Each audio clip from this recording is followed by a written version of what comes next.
Today, I want to share with you the way I paint eyes and all my random techniques and tips. So hopefully you can learn something out of this video. That's the entire goal. I want to talk a little bit about the process from start to finish, my entire process, especially this starting part, which is the way like I sketch and stuff. I want to talk about this because it's really important to not make the whole thing so intimidating. And what I'm doing here is just making an underpainting. You can see the way I did it here with a dark orange tone. And this is more like a traditional approach to painting. This is like a traditional painter would start sketching. And this is mostly for proportions. I'm not doing this. Also, the orange tone is so I don't start painting in a white canvas right away. Also, I made like this little rectangle. I didn't paint the entire canvas either because it just feels easier. It feels less intimidating and sometimes it's just quicker. Gets me in the right mindset so I don't overthink it too much. And here I'm starting to render the whole thing. And I know it seems intimidating. I know it seems like I just did some random magic. But in reality, what I focus when I'm doing in the process of rendering is focusing on each individual shape. What I do is divide every shape of the photo in different parts, in different sections. So for example, you have the top section of the eye, like the upper part of the eye that is skin. You have the lower part, you have the center of the eye, and all of these little parts, I just go by sections. I don't focus on painting the entire thing at once. So I go from parts so I don't get too overwhelmed because it's a lot of stuff. And the secret of dividing everything by little sections is to visualize all of those sections as if it was a sphere. You already know this exercise of painting a sphere. You already know in every art school, that's like the main thing they teach you to draw a sphere, draw a rectangle, learn the planes, learn to show depth and value. And there is a reason why they do it. I used to think it was stupid. I used to think it was like an exercise for beginners. But in reality, once I started breaking down my process in my mind, I realized, okay, every single section, every little or big section, for example, the upper part of the eye, it's sort of like a big sphere. The only thing that really changes is the texture, but in the end, it's all a big sphere. And if you know how to draw or how to paint a sphere, you know how to paint anything. When I got to that realization, I just had to share it. It's so mind-boggling how easy it is to paint with this approach. This is more like a mindset thing, more than practice, which you can practice it. Of course, how do you practice it? By painting spheres, painting a lot of spheres, and this will help you to connect every individual part. So once you can connect every individual part, once you can paint every individual part, then you have to be able to pick the right colors and be able to get the proportions to look accurate. Here I'm adding some random details, but the main thing I want you to get from this video is to view everything as if it was a sphere, like every little section. Don't focus on the entire painting or the entire image, but focus on dividing every section. The most obvious one that you can see form and you can see three-dimensional form and depth is on the upper part of the eye. Here I'm also starting another painting just to show you as well. The way I start is not really that important. The way I start here with black. This is a weird technique. As I said, it's just for experimentation purposes. You don't have to copy exactly what I'm doing, but it's just fun to play around with different colors and different ways of starting a painting.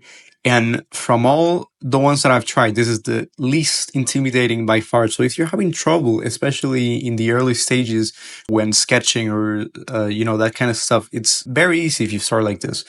So here I'm just, again, focusing on proportions and I'm not drawing every detail. As you can see, I'm using a very big brush for sketching. I'm not using a small brush that allows me to paint every little detail, every little eyelash, because mostly what I'm doing here is separating the shapes. The sketch is also for the purpose of separating the shapes that I'm gonna be rendering, that I'm gonna be adding depth to. and adding value and stuff. So if you're having trouble adding depth, I recommend you doing just value studies, just black and white. Don't jump into color yet. It's not very necessary. It's just more to make it look fancier, but it's way more important that you grasp the concept of depth and value. And yeah, I'm here. I'm just detailing a little bit more the sketch, separating the kind of the planes mostly. You're gonna see me doing the exact same thing. Honestly, the title of this video was a little bit clickbait.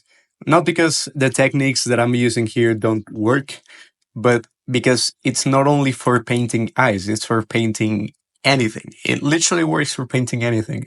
So, as I said, once you know how to paint a sphere and you know how to manipulate the lighting and the values, you know how to paint anything. You know how to paint anything.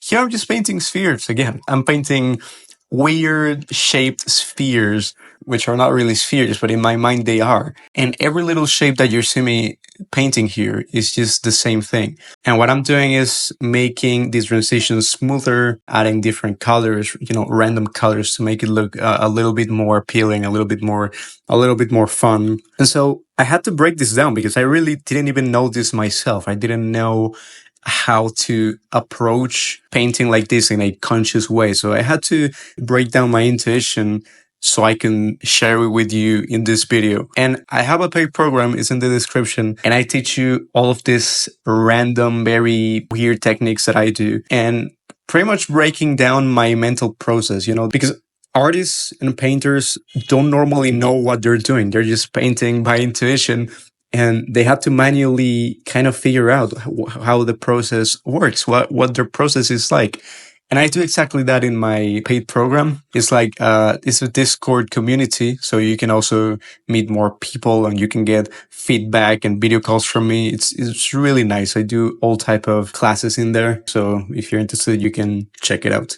And at this point, I'm basically in automatic mode. I'm not really thinking too hard what I'm doing. I'm just, again, creating form in each individual shape. I think the most obvious one is the eyeball because, it's the one that has like a stronger reflection. That's why I really recommend just practicing spheres. I'm going to do an entire video just on painting spheres, and more than actually painting spheres, it's more like the mindset you have and how that translates into the rest of your artwork. So this is definitely overlooked, and it really doesn't matter what you want to paint.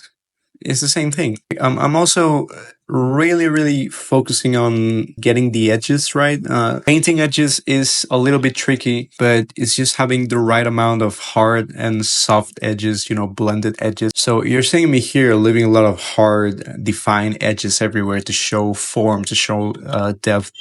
And I'm trying to add some heavy saturation so it's not super exactly like the reference, I'm doing this from photo references, by the way, and I'm trying to really exaggerate the colors, making them more saturated. Especially, I used to feel like my paintings were very desaturated because I felt like that was safer than, going full saturation, because I felt like that would ruin the whole look of the painting. But in reality, having more saturation, if anything, is the best way. So if you can go full saturation with your stuff, at least in the right parts, especially the eyes here, you can see the reddish part of the eye is the most saturated. But the eye pupil, for example, I'm keeping it like more grayish tone. I'm not going too crazy with all the colors.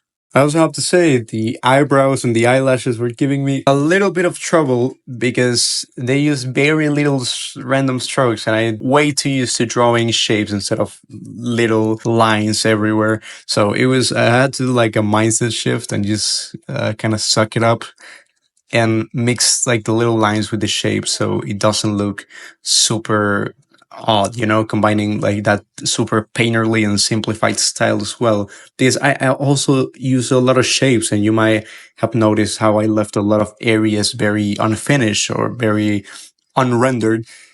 And yes, this is the final result. I really hope this video was useful for you in some fashion. And once again, you can find my program in the description. So if you want to paint like this, you can do it too.